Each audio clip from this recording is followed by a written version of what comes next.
Bueno, hoy retomamos nuestra lectura del libro Es viernes, pero el domingo viene, del autor Tony Campolo. No pude hacer grabación del siguiente capítulo, el capítulo 6, ni el sábado ni el domingo, porque estuve con mucho trabajo y un poco ocupada ambos días.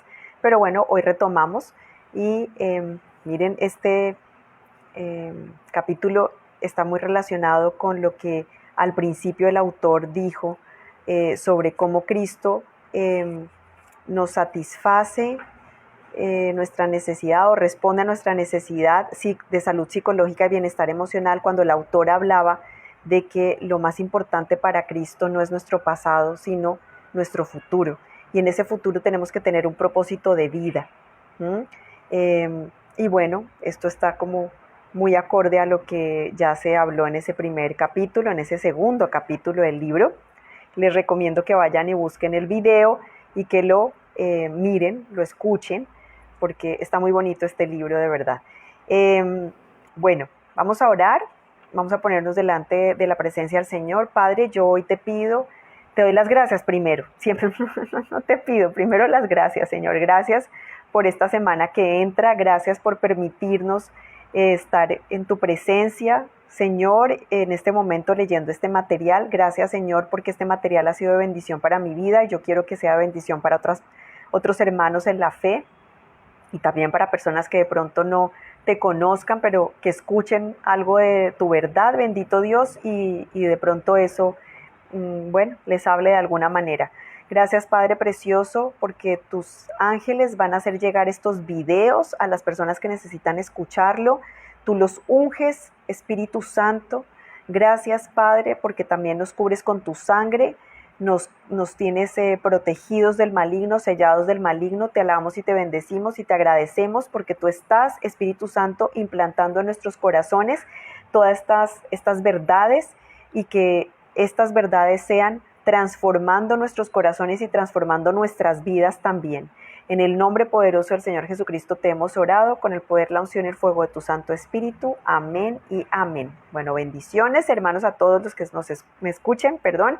Vamos a empezar a leer cómo Cristo satisface nuestra necesidad de un propósito en la vida. Hemos visto, voy a decir los capítulos, hemos visto cómo Cristo satisface nuestra necesidad de salud psicológica y bienestar emocional, nuestra necesidad de un sentido de valor personal, cómo Él responde a nuestra necesidad de amor, cómo también satisface nuestra necesidad de lo milagroso, y ahora venimos a que Él nos suple de un propósito en la vida. Voy a tener cuidado porque quiero hablar sobre algo, pero voy a tener cuidado porque las palabras tienen que ser cuidadosas aquí en los medios, en estos medios. Vamos a leer. Víctor Frank, el psicoterapeuta vienés, dijo una vez que la necesidad fundamental para los seres humanos es tener un propósito en la vida y un sentido para ella. Según Frank, la vida es intolerable para quien carece de propósito. Prestan atención porque este es un hombre, no sé si tienen idea, si habían escuchado acerca de Víctor Frank, pero tiene un testimonio de vida tremendo. Miren lo que dice acá. Él descubrió esa verdad como prisionero en un campo de concentración nazi. Permítanme un momento, por favor. Ok. Dedicó los años que pasó allí a estudiar las diferencias entre la gente que pudo sobrevivir a los horrores del campo para prisioneros y los que fueron destruidos por ellos. Después de un cuidadoso escrutinio y análisis de sus compañeros, llegó a una conclusión clara. Los que sobrevivían al campo para prisioneros tenían metas claramente definidas para vivir, mientras que los que carecían de un propósito claro para la vida rápidamente capitulaban ante las condiciones infrahumanas creadas por los nazis y morían. El hecho de que todo ser humano necesita un propósito para vivir puede proporcionar una base importante para la evangelización. Tengo amigos que trabajan en el movimiento de la Cruzada Estudiantil para Cristo. Yo estuve participando en esa cruzada estudiantil en la universidad, ¿sí?, que trabajo. Ellos han apelado a los estudiantes universitarios y los han llevado a aceptar a Cristo como Salvador y Señor, aclarándoles que mediante una entrega a Cristo ellos pueden entrar en una existencia y una razón gloriosa para vivir. Esos evangelistas de la Cruzada Estudiantil usan con frecuencia un folleto titulado, sí, lo usábamos cuando hacíamos como las jornadas evangelísticas en la universidad, las 4 leyes espirituales. Bueno, hay diferentes formas en que lo hacemos. Yo también lo hacía como con un juego de cartas, también se les exponía. Y bueno, había una conversación y luego se les presentaba a Cristo, muy bonito. Pero miren, de las 4 leyes espirituales, la primera de las leyes es: Dios tiene un plan maravilloso para su vida. Esa simple declaración ha sido un atractivo fantástico para los universitarios inteligentes con grandes conocimientos y muchas oportunidades en la vida, pero que carecen de un plan para vivir. La gran verdad expresada en la primera de las 4 leyes espirituales son buenas nuevas para ellos y con frecuencia entregan su vida a Cristo motivados por la promesa de que en Él hay una vida que tiene propósito. Pienso que es esencial que todo ser humano sepa que su existencia no es sencillamente un accidente biológico, sino que ha sido determinada por Dios. Yo quiero parar aquí y quiero decir esto con mucho cuidado con respecto a las personas que, sacan al bebé, ¿cierto?, de los cuerpos de sus mamás, ¿verdad? Y bueno, no tengo nada en contra de esas mujeres, realmente tengo en contra de toda la empresa, de todo el negocio alrededor de esto. Estoy en contra de del personal médico que se presta para esto, obviamente porque tiene una ganancia, ¿cómo se llaman estas? Grandes corporaciones, como por ejemplo Planned Parenthood, una cosa así, en donde mueven una cantidad enorme de dinero con ese negocio realmente, porque es un negocio. Pero miren, ha habido testimonios de personas que han sido salvadas de ser abortadas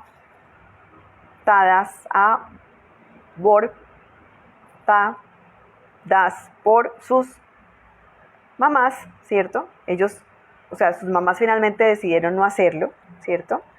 Que realmente, bueno, yo soy completamente pro vida, no podría hacer eso, pero cuando habían pensado hacerlo estas mujeres y ha habido testimonio de estas personas que ya han crecido, han tenido un propósito en su vida.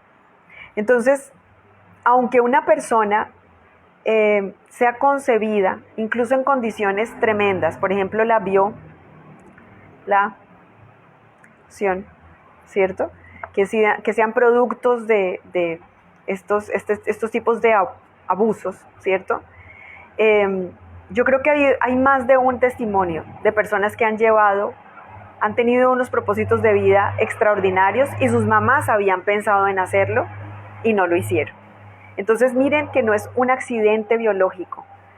Toda persona, yo creo firmemente, que nace es porque Dios tiene un propósito con ella en esta vida, en esta tierra. Ahora dice el autor: creo que es de suprema importancia que toda persona sepa que Dios la está invitando a una relación en la que un propósito y un plan pueda ser resuelto y delineado. Dios quiere que cada uno de nosotros descubra en diálogo con Él que puede haber un plan significativo para la vida. Es importante afirmar que hay algo grande que usted nunca hará a menos de que acuda a Jesucristo. Hay algo maravilloso que Dios nunca realizará por medio de usted hasta que se rinda a su voluntad. Voy a decirlo nuevamente. Hay algo maravilloso que Dios nunca realizará por medio de usted hasta que se rinda a su voluntad. Hasta que nos rindamos a la voluntad de Dios. Él no puede. Miren, hay muchas profecías, ¿no? Hay palabras proféticas que te pueden dar. Te puede el Señor hacer entender tu llamado y tu propósito en la vida, pero si tú no actúas, si tú no te rindes, si tú no obedeces, si tú no sigues los lineamientos de Dios, si tú no haces lo que Dios te dice que tienes que hacer para llevar a cabo ese propósito que Dios tiene a través de tu vida, para tu vida y a través de tu vida, yo oro así. No solamente es para mi vida, es también usarme a mí para otras personas. Nunca se va a realizar si uno no obedece. Si tú no obedeces, no se va a realizar ese propósito de Dios que tenía con tu vida. Hay algo de importancia suprema que Dios quiere que usted realice para Él. Estoy convencido de que Dios tiene una misión especial para que usted la lleve a cabo en su nombre. Cuando se enfrente con Jesucristo, conocerá ese propósito. Cuando comprenda su misión para usted, sabrá cuán valiosa es la vida que Él le ha dado. O sea, de verdad, es imposible para mí, por ejemplo, estar de acuerdo con que se desviva, como dicen, a un bebé dentro del vientre de su mamá. O sea, el vientre de su mamá termina siendo una tumba, la tumba del bebé, Dios mío. No entienden lo valioso. Estábamos leyendo en el capítulo 3, el sentido, cómo Cristo nos cubre la necesidad de un sentido de valor personal, lo valiosos que somos para Dios, nuestras vidas. Él nos creó y nos creó con un propósito. Él no crea al azar porque sí. Es que si estamos en este planeta Tierra, es porque Dios quería que viniéramos a cumplir con una misión. Todos tenemos un propósito y todos tenemos un plan. Bueno, Dios tiene un plan y un propósito para nosotros. Cuando comprenda su misión para usted, sabrá cuán valiosa es la vida que Él le ha dado. Entonces, y solo entonces, se logrará su búsqueda de sentido y propósito. Cuando Jesucristo murió en la cruz y lo salvó a usted de sus pecados, no solo fue para llevarlo al cielo, sino por una razón todavía más importante, aunque le parezca muy extraña esta declaración. Jesucristo lo salvó mediante su muerte en la cruz del Calvario, para que se convirtiera en una persona que pudiera hacer cosas magníficas para otros en su nombre. Miren otra vez, vuelvan a escucharlo, perdón, no miren, sino bueno, miren también, mientras uno escucha puede ver las oraciones. Jesucristo lo salvó mediante su muerte en la cruz del Calvario, para que usted se convierta en una persona que pueda hacer cosas magníficas para otros en su nombre, en el nombre del Señor Jesús. Lo salvó para obrar por medio de usted y realizar lo que Él quiere en este mundo. Cristo quiere eliminar el hambre de mucha gente y Él lo salvó para hacerlo por medio de usted. Cristo quiere cubrir al desnudo y Él lo salvó para hacerlo mediante los esfuerzos de usted. Cristo quiere liberar a los oprimidos y hacer justicia en favor de los pisoteados. Y Él quiere que usted sea uno de sus instrumentos para que por su medio Él logre cosas tan importantes como esa. Cristo lo salvó para que sea un agente en su revolución en el mundo. Él lo salvó para realizar por medio de usted cambios esenciales que harán de este mundo como Él dispuso cuando lo creó. No siempre comprendí esta importante verdad, dice el autor. En mis primeros días de convertido yo pensaba que la razón principal por la que Jesucristo me había salvado era para llevarme al cielo cuando yo muriera. En esos días yo pensaba que lo único que valía la pena me esperaba en la vida después de la muerte y que lo que sucedía en este mundo no era realmente importante. Debo afirmar en este momento que creo en el cielo y que estoy absolutamente persuadido de que los que creen en Jesucristo irán allá cuando terminen esta vida. No obstante, últimamente me he convencido de que nuestro Señor estaba más interesado en que nosotros viviéramos en este mundo de una manera significativa. Él es el que nos da significado a todo, que en llevarnos al cielo después de la muerte. Hay una cosa más importante y que es de mayor interés, que nosotros afectemos el mundo. El Señor Jesucristo oró diciendo, no te pido, oró por nosotros antes de la cruz, intercediendo por nosotros ante el Padre. No te pido que los quites del mundo, sino que los protejas del maligno. Él no nos quiere quitar del mundo, sino seríamos salvados y seríamos llevados al cielo inmediatamente cuando recibimos al Señor Jesucristo. Chéverísimo, nos vamos de una al cielo. Pero entonces, en el intermedio, ¿de qué se trata? ¿De qué se trata estar aquí en el intermedio? En el intermedio se trata de santificarnos. En el intermedio de que somos salvados por Jesucristo, se trata de nosotros impactar a los demás, hablar con los demás, persuadirlos a los demás, ayudarlos a que reciban a Cristo. El Señor determinó, dice un versículo que no lo recuerdo, voy a buscarlo. Recuerden que yo nunca estoy preparada, digámoslo así. Yo empiezo a leer el libro y el Señor el Espíritu Santo empieza a traer cosas a mi memoria. Hay un versículo que habla exactamente de eso. Dice que Él ha decidido, que el Señor ha decidido que seamos salvos por medio de la predicación de su palabra. Él podría salvarnos solamente con tocarnos o con hablar con nosotros, con cada uno de nosotros, ¿cierto? Revelarse a cada uno de nosotros particularmente, hablarnos directamente, porque Él lo puede hacer. Pero Él determinó que la salvación era por medio de la predicación de su evangelio. Nos quiso hacer partícipes de esa salvación de las almas por medio de la intercesión. ¿No saben qué tan importante es la intercesión para la salvación y para que se establezcan los propósitos de Dios en la tierra? La intercesión es clave para que venga a nosotros su reino, para que se haga su voluntad en la tierra como se hace en el cielo. Es clave la intercesión, ¿cierto? Y es clave la evangelización, ¿sí? El Señor no quería hacerlo Él solito. Él quería que fuéramos partícipes, que estuviéramos participando junto con Él. Lo primero que el Señor me dijo cuando me salvó, cuando yo tuve un encuentro sobrenatural con Él, fue: tómate de mi mano, que de esta vamos a salir juntos. No me dijo, ven, te saco. Me dijo, tómate, que salimos juntos. Yo entendí luego fue que entendí realmente que se trataba de hacer equipo con Dios. Y el Señor quiere hacer equipo con nosotros. Retomo aquí. Jesús les dijo a sus discípulos que había venido para que tuvieran vida abundante. ¿Sí? No dijo vida eterna, vida abundante quiere decir aquí. La Biblia comunica esta verdad enfáticamente. Además, Él quiere que aprendamos que esa vida se puede obtener únicamente mediante el servicio de amor para otros en su nombre.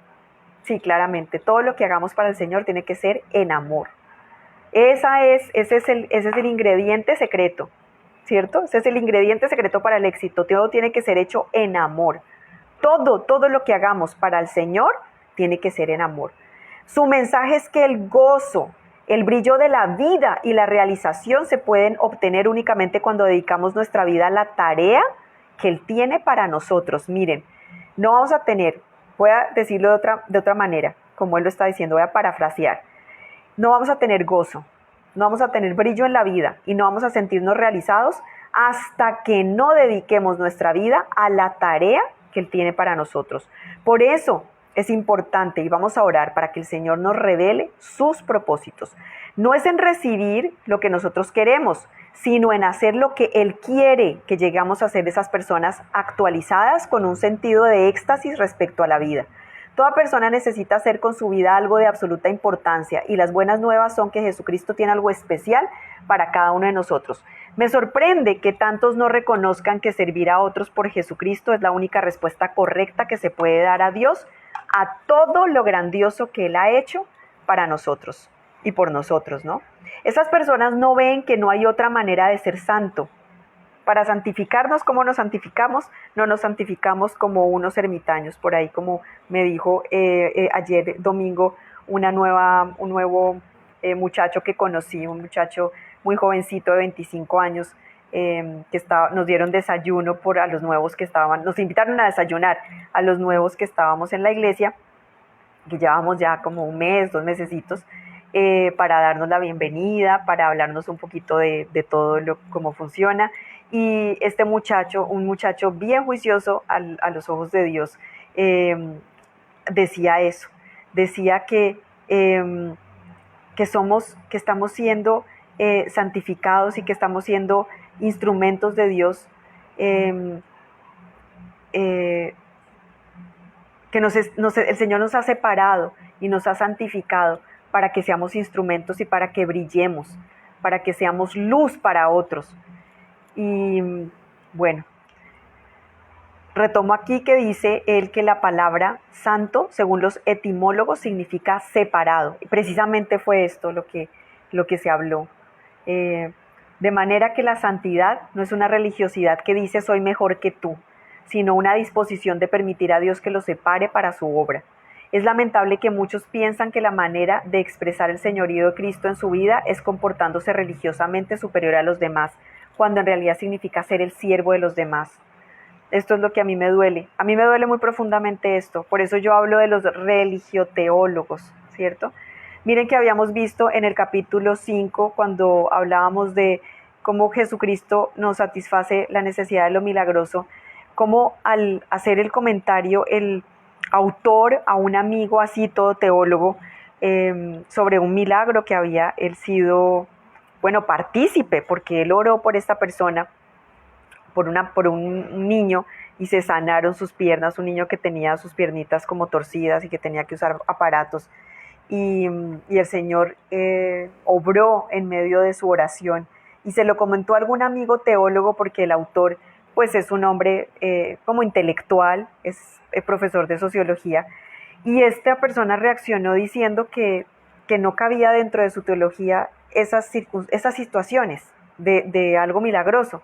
Entonces miren, los teólogos y los religiosos que creen que son mejores que otras personas porque tienen a Cristo en sus vidas, ¿cierto? Son los peores, son los que están participando, yo lo digo sin temor a equivocarme, son los que más están ayudando al diablo a cumplir sus propósitos, realmente. Porque nunca una persona apartada, siendo santificada en el amor de Dios, porque estábamos leyendo que sí, que tiene que hacerse esta obra, darle a los demás con amor, ninguno que esté apartado para eso puede hacerlo en un espíritu de que es mejor que otro, ¿cierto?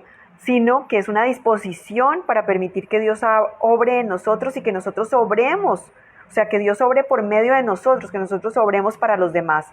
Es lamentable, voy a volverlo a leer, que muchos piensan que la manera de expresar el señorío de Cristo en su vida es comportándose religiosamente superior a los demás, cuando en realidad significa ser el siervo de los demás, ¿cierto? Eso fue lo que nos enseñó el Señor Jesucristo. Tenemos que servir con los dones y talentos que Dios nos ha dado.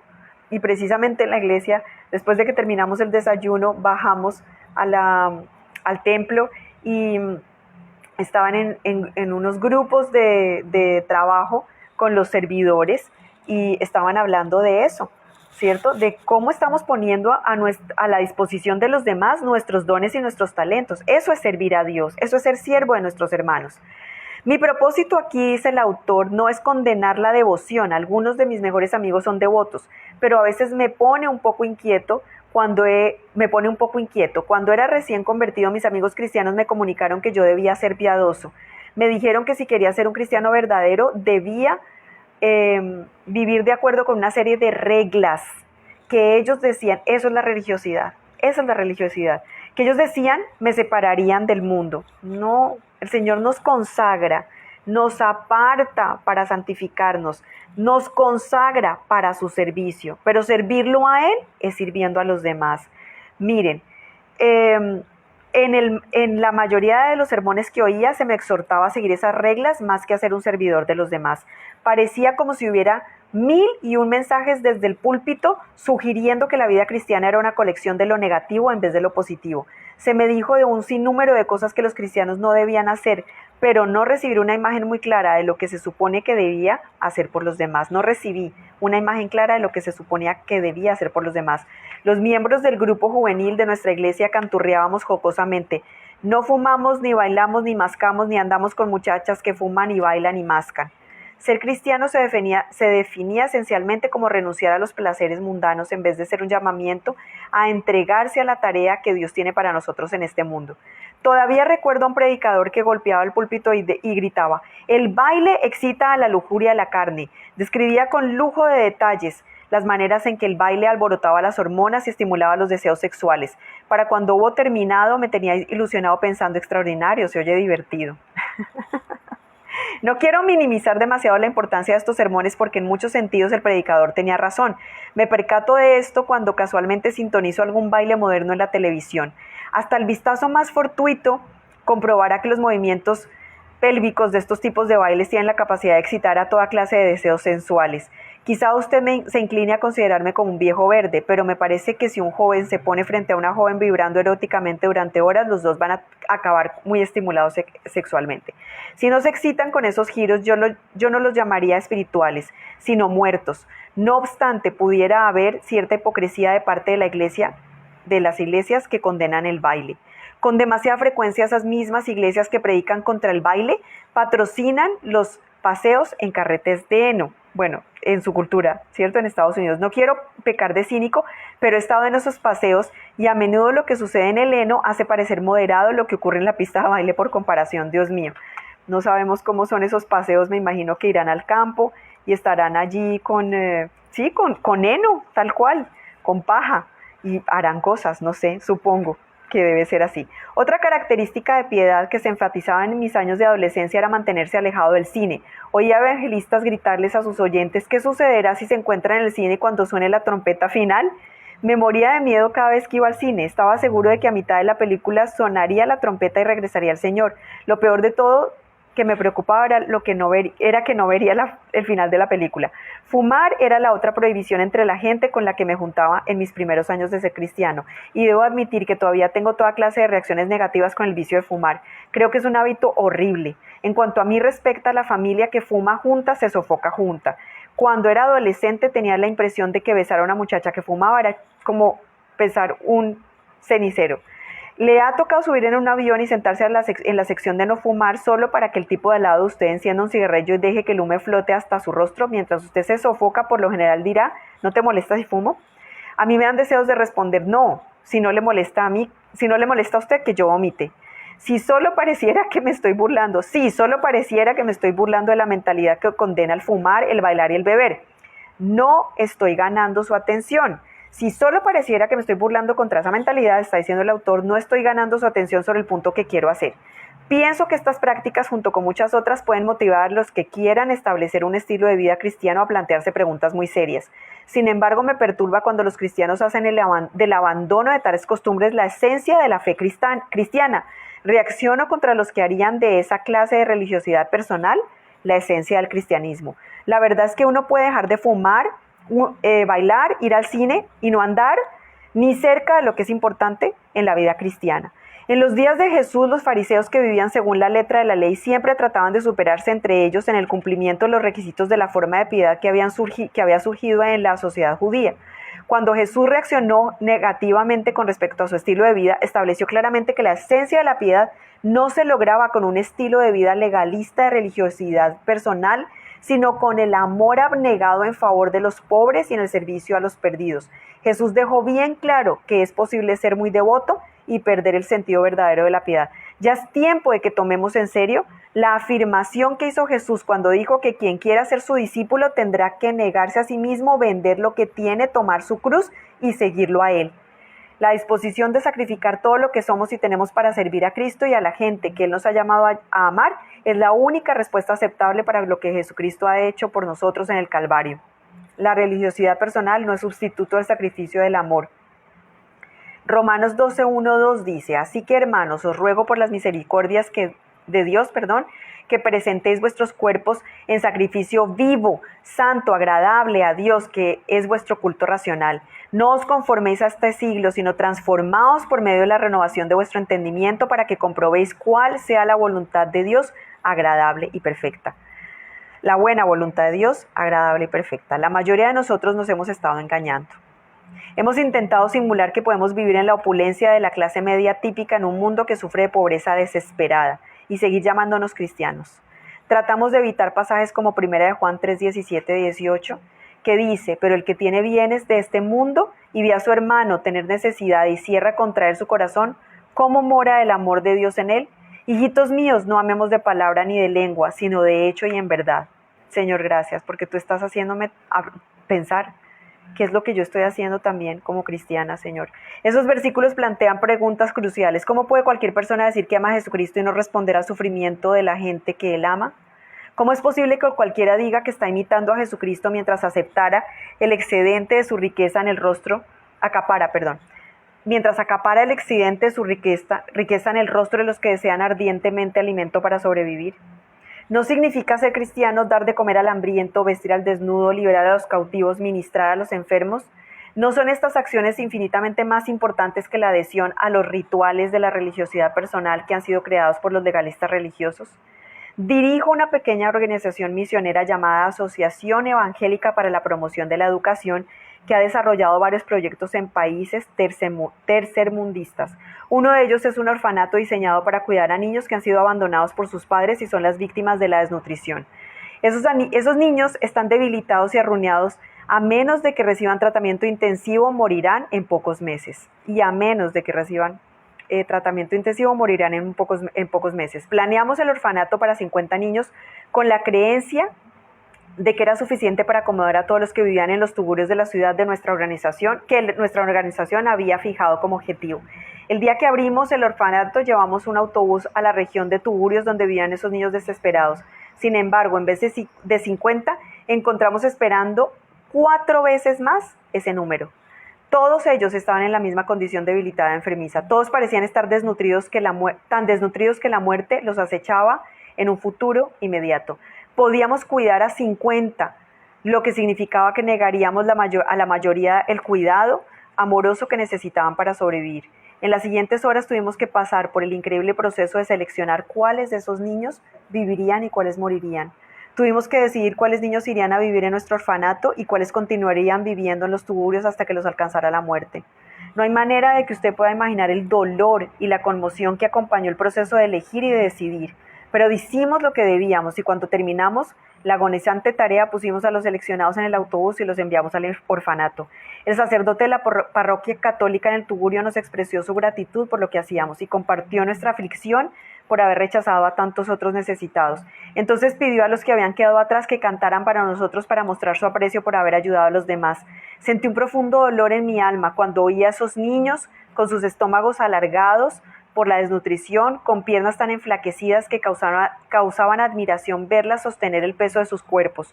Con dificultad escuché mientras cantaban para nosotros en su idioma nativo el conocido coro: oh Dios es bueno, oh Dios es bueno, oh Dios es bueno, Dios es bueno para mí. No quería escuchar, pero ellos siguieron cantando: Él me ama y Él me ama, sí, Él me ama, Dios es bueno para mí. Algo dentro de mí parecía gritar y protestar. Apretando los dientes, pensé: no es cierto, Dios no es bueno para ellos. Ay, Dios mío, me va a poner a llorar otra vez. Él no los ama. O de otra manera no los dejaría en esa condición. Él haría algo si los amara, los libraría del hambre, sanaría sus enfermedades. Entonces caí en la cuenta: Dios sí los amaba, sí tenía un plan para librarlos del hambre y la enfermedad. Ese plan era llevarles amor y asistencia por medio de personas como usted y como yo. Su plan era extenderse a esos niños por medio de los que están dispuestos a sacrificar su vida para ayudarlos en el nombre de Cristo. Ellos sufrían no porque a Dios no le importaran, sino porque personas como nosotros piensan que podemos ser religiosos sin responder a las necesidades de niños como esos que sufren. Si todos los que expresan su religiosidad con manifestaciones egocéntricas cambiaran y expresaran su entrega a Cristo, dando su riqueza y hasta su vida en servicio de los que sufren, esos niños no tendrían que ser alejados y entregados al dolor y a la muerte. Miren, no sé si les queda muy largo, yo voy a parar un poquito porque tengo otras cosas que hacer y voy a dejarlo para una segunda parte. Lo voy a estar haciendo un poco más adelante, como hacia el mediodía. Vamos a dejarlo hasta aquí y espero que puedan seguir esta lectura de este libro que está, de este capítulo que está precioso.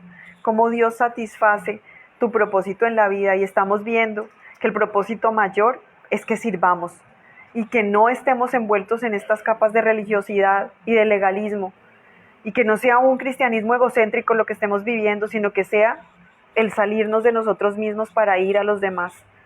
Gracias, Padre precioso, y bueno, nos vemos entonces en la segunda parte. Espérenlo. Bueno, gracias. Besitos.